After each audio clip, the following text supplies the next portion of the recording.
तुझा भवानी माते की बाबा मेरा लुंगी छूट रहा है रे बाबा. ये राजू इसको खोपड़ी फोड़ रहे राजू. तुम्ही इमॅजिनच नाही करणार की हे असं काहीतरी ओंकारेश्वरच्या जवळ. Look at the view. Preeti, what is this behaviour? कसं काय गायजानो, welcome back to my YouTube channel. So this is the vlog of day 1. This is the vlog of day 1. आणि आता आम्ही आमच्या हॉटेल रूम वरती पोहोचलो आहे आणि मी आता व्लॉग ह्याच्यासाठी सुरू केला so that I can tell you की ओंकारेश्वरचे पास तुम्ही सेम डेला बुक करू शकतात. आणि आम्ही तर आमचा इतका गोंधळ झाला. आम्ही विचार करत होतो आज 21 डे आहे आणि आज ऍक्च्युली आहे 22 डे. 21 ला आम्ही निघालो होतो पण 22 ला आम्ही पोहोचलो आणि आम्ही असंच धरून चाललो होतो की 21 आहे आज.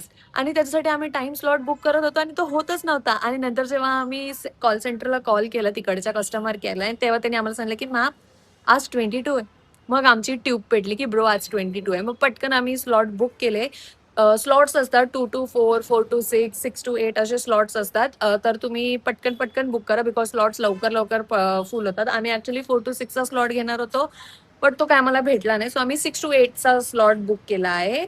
गायजांनो, मी हे मेन्शन करायचं विसरले होते की ओंकारेश्वरला कसं असतं, तुम्हाला फक्त स्लॉट बुक करायचं आहे. इफ 3 टाईपचे स्लॉट्स असतात जे मी दाखवले आणि त्याच्यामध्ये अगर जर तुम्ही 2 to 4 केलात आणि इफ तुमचं समहाव जाता नाही आलं आणि तुम्ही 4 or 6च्या अराउंड पोचलात तरी तुम्हाला दर्शन भेटणार आहे.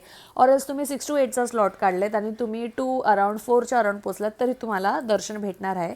जस्ट द थिंग इज की तुम्हाला फक्त तुमचं बुकिंग्स हवेत आणि तुमच्याकडे जी ती रिसिप्ट जनरेट होते बुकिंग केल्यानंतर ते असलं पाहिजे. कारण ते दाखवल्यानंतर ते लोक व्हेरीफाय करतात, रिचेक करतात आणि त्याच्यानंतरच तुम्हाला तो बँड देतात आणि त्या बेसिसवरतीच तुम्हाला एंट्री भेटते. सो येस असंच आहे की पण तुम्ही म्हणजे असं नाही आहे की तुम्ही 2 to 4 केलं तर तुम्हाला 2 to 4च्या मध्येच जावं लागेल असं तिथे नेसेसरी नाही आहे. हेच मी सांगायचं विसरले होते आणि मी हे मेन्शन पण केलं नव्हतं बिकॉज आम्हाला सुद्धा तिथे गेल्यानंतर कळलं होतं. सो येस 300 पर पर्सन असतं आणि मंदिराच्या इथे जाऊन तुम्हाला तिकीट्स नाही भेटत. तुम्हाला ऑनलाईनच करून जावं लागतं बिकॉज तिकडे मंदिराच्या बाहेर एक पण तिकीट काउंटर नाहीये. ते लोक ठेवलीच नाहीये ही त्या लोकांनी फॅसिलिटी की तुम्ही तिकडे जाऊन ऑफलाईन बुक कराल. So if you are planning for Omkareshwar तर तुम्ही प्री बुकिंग करून ठेवा आणि मगच. गाईजनो, फायनली आम्ही रेडी झालो आहोत आणि मी माझ्या 2 क्युटीजला भेटाय. क्युटीज एवढी इज्जत दिली. मस्त रेडी झालोय, सगळे रेडी झाले. आता आमचा फर्स्ट दर्शन आहे ओंकारेश्वर आणि आता आम्ही चाललोय ओंकारेश्वरला. मला कमेंट सेक्शन मध्ये नक्की सांगा की मी कशी दिसते. माझा मेकअप आजचा एकदम बेस्ट झालाय. एकदम बेस्ट मेकअप झालाय माझा आजचा. बाबू भैया, ये बाबा मेरा लुंगी छूट रहा है रे बाबा. ये राजू इसको खोपड़ी फोड़ रहे राजू.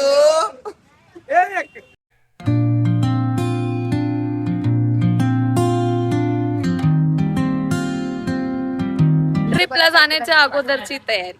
तुझा भवानी माते की जय भवानी जय महाकाल महादेव, जय महाकाल जय महाकाल अरे महादेव.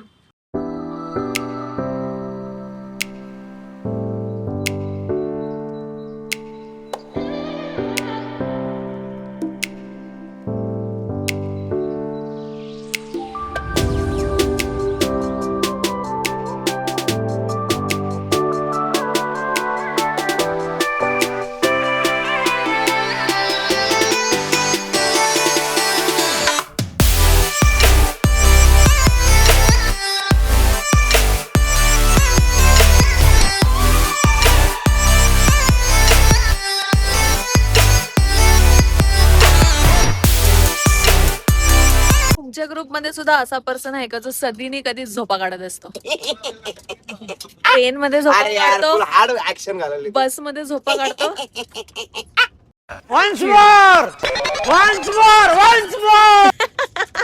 इथे ना या लोकांची मुद्दामून नाटकं चालू होती फक्त आणि फक्त माझ्या कॅमेरा अँगल मध्ये यायला. आज संध्याकाळी या घाटावर यायचं आहे. सगळ्यांनी एकदा नमस्कार करून घ्या.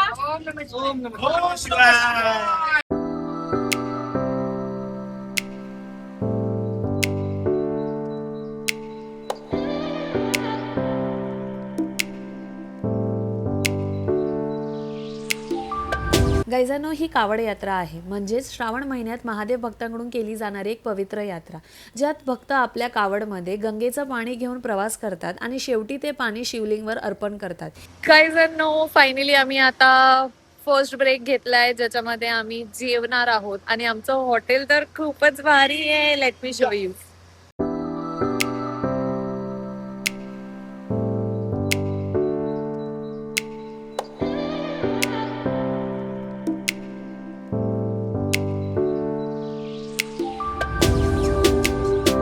गाईजांनो, मला हे ना मेन्शन करायचंच आहे. तिथे सॉन्ग चालू होतं म्हणून मी काय रेकॉर्ड केलं नाही, बट मला हे मेन्शन करायचं आहे की इथलं जेवण इतकं टेस्टी होतं की एक पण अशी डिश नव्हती ज्याला मी नाव ठेवू शकेल, इतकं टेस्टी होतं. आणि त्याच्यानंतर आम्ही जे मसाला ताक मागवलं होतं ते तर त्याहून एक्स्ट्रीम टेस्टी होतं. तुम्हाला जरूर इथे दिसत असेल की मी 1 ग्लास पिली, बट नो, मी कंप्लीट 2 ग्लास पिली, ते पण मोठे मोठे. इतकं टेस्टी होतं. गाईज, आम्ही ज्या इथे जेवायला थांबलो होतो ना, तिकडचं तुम्ही रिसॉर्ट बघाल ना, आई शपथ, इतका भारी आहे, इतका भारी आहे की तुम्ही इमॅजिनच नाही करणार की हे असं काहीतरी ओंकारेश्वरच्या जवळ आहे. Let me show you.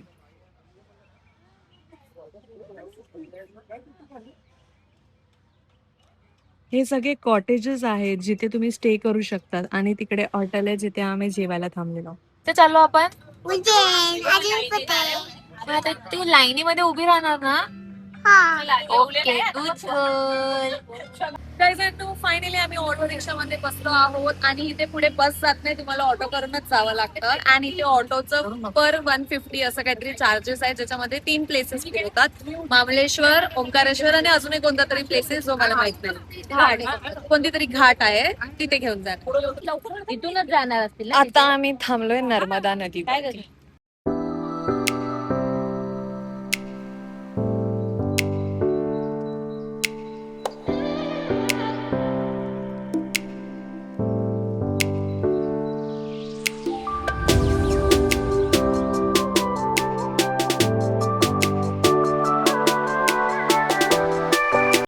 काही जण आम्ही आता आलो ओंकारेश्वरच्या दर्शनासाठी. केंद्र आहे जिथे तुम्हाला बँड बांधतात अशी वाली. ऑनलाईन जे आहे ते तुम्हाला दाखवावं लागतं आणि तुमच्या नावाचं तुम्हाला बँड लागतं. माझे नाव कुठे? दृष्टिपाने. काही जण आम्ही आता नर्मदा नदीच्या वरती जी ब्रिज आहे त्याच्यावरती जातोय. तुम्ही एकतर बोटने पण जाऊ शकतात, ऑरल्स तुम्ही या ब्रिजला क्रॉस करून इकडे मंदिर आहे, या मंदिराच्या इथे हा आहे ओंकारेश्वरचा मंदिर.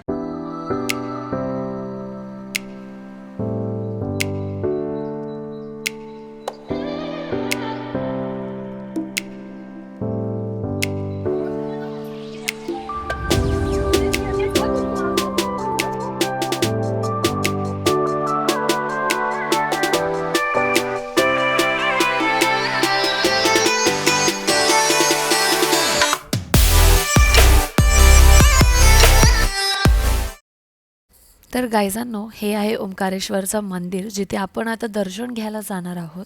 आणि हे जे लोक तुम्हाला खाली उतरताना दिसत आहेत, ही आहे जनरल लाईन आणि मी जिथे उभी आहे ना ते आहे VIP line. So VIP line cover करताना तुम्हाला मस्त नर्मदा नदीचं दर्शन आणि भेटतं वरून. आणि VIP लाईनमधून गेल्यावरती तुमच्या हातातले असे बँड्स काढून घेतात आणि मगच तुम्हाला दर्शनसाठी पुढे सोडतात. मग VIP लाईनमधून जाताना मस्त मारुती देवाचं दर्शन भेटतं.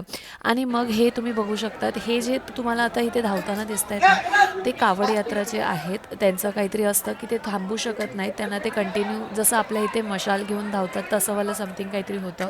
आणि मग त्याच्यानंतर त्यांचा जो अख्खा ग्रुप होता ते लोक मस्त भोलेचं नाव घेत, महादेवांचं नाव घेत असं पटापट पटापट पळत पळत गेले आणि त्यांना ते सेपरेट दर्शनासाठी सोडलं.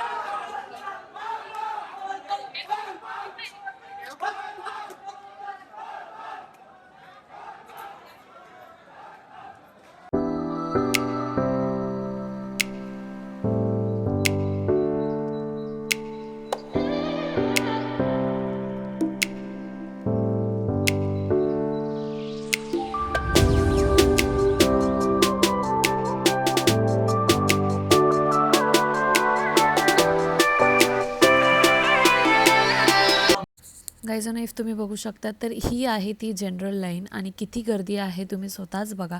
एवढे सारे फ्लोअर्स तुम्हाला कव्हर करायला लागतात आणि मग तुम्हाला जाऊन दर्शन भेटेल. आणि तेच तुम्ही VIP पासनी आला तर तुम्हाला लगेच दर्शन भेटेल.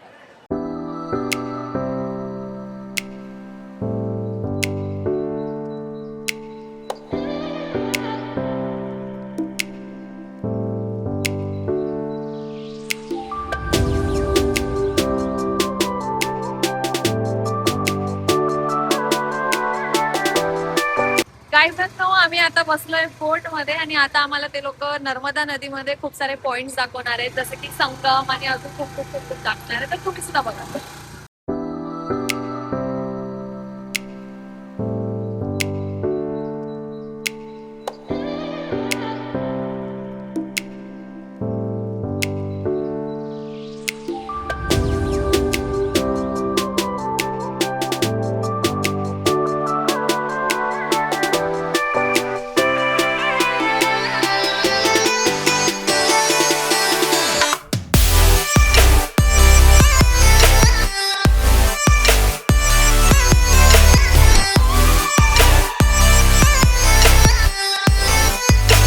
गाईजानो समोर जे तुम्हाला व्हाईट कलरचं मंदिर दिसतंय, तर आम्हाला गाईडनी सांगितलं की तिथे मोठी विष्णूची मूर्ती आहे.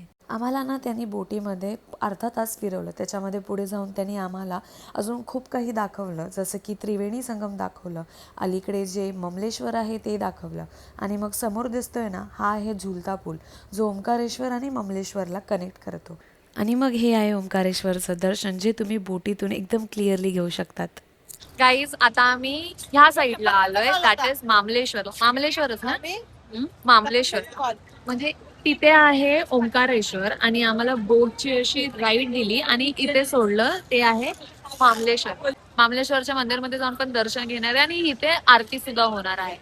सो आम्ही ती आरती पण घेणार आहे आणि मग घरी जायला निघणार आहे. फिरायला जायची हाऊस, पण बघ झोप आवरे ना. Preeti, what is this behaviour?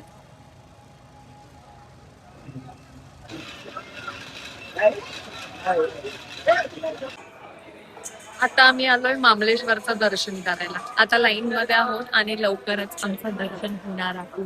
Mamleshwar temple हे ओंकारेश्वरच्या समोर नर्मदा नदीच्या दुसऱ्या तीरावर असलेलं एक प्राचीन आणि पवित्र शिवमंदिर आहे. हे मंदिर भगवान शिवला समर्पित असून ओंकारेश्वर सोबत याचं धार्मिक महत्त्व खूप मोठं आहे. म्हणून ओंकारेश्वर दर्शन सोबत ममलेश्वरचं दर्शन घेणं महत्त्व मानलं जातं. गाईजांनो आमची हालत बघून तुम्हाला कळलंच असेल इथे किती गरमी आहे, बट फायनली आमचे सगळे दर्शन खूप मस्त झालेत आणि पटकन झालेत. आणि आता आम्ही निघालोय आमच्या बसकडे. आमची बस इथून काहीतरी 15-20 मिनिटावरती आहे, 10 मिनिटावरती आहे. सो ऑटो आम्हाला आमच्या बसच्या इथे सोडणार आहे. मग बसमध्ये बसून आम्ही आमच्या रूम वरती जाणार आणि रूमला जायला समथिंग 3 आवर्स तर पकडूनच चला, मोर देन 3 आवर्स लागणार आहे. सो असा काहीसा होता आमचा डे 1 इन उज्जैन. आणि आता डे 2 तर याहून खूप भारी असणार आहे, बिकॉज डे 2 हा आमच्यासाठी खूप स्पेशल असणार आहे. माझा बर्थडे. सो येस, हा, आणि हिचा बर्थडे पण आहे, पण आमच्यासाठी खूप स्पेशल असणार आहे. तो तुम्हाला डे 2च्याच ब्लॉग मध्ये कळणार. गाईजांनो आम्ही घरी पोहोचलोय आणि किती वाजले? 10:40. आम्ही निघालो होतो 10 वाजताच आणि आलोय 10 वाजताच. आमचं 12 आवर्सचं ट्रॅव्हलिंग झालं आहे आणि आता आम्ही मस्त फ्रेश होणार आहे आणि त्याच्यानंतर थोडं डेकोर करतो आणि केक कटिंग करतो आणि त्याच्यानंतरच हा ब्लॉग संपणार. मग रात्री 12 वाजता आम्ही केक कट केला, सगळ्यांनी गिफ्ट्स दिले आणि अशा प्रकारे आमचा उज्जैनमधला डे 1 इथेच संपला. सो जर तुम्हाला उज्जैन व्लॉग आवडला असेल तर लाईक, शेअर आणि सबस्क्राईब करायला विसरू नका. भेटूया डे 2 इन उज्जैन व्लॉगमध्ये, पण त्याआधी हा छोटासा एंड क्लिप बघूनच जा. Happy birthday to you.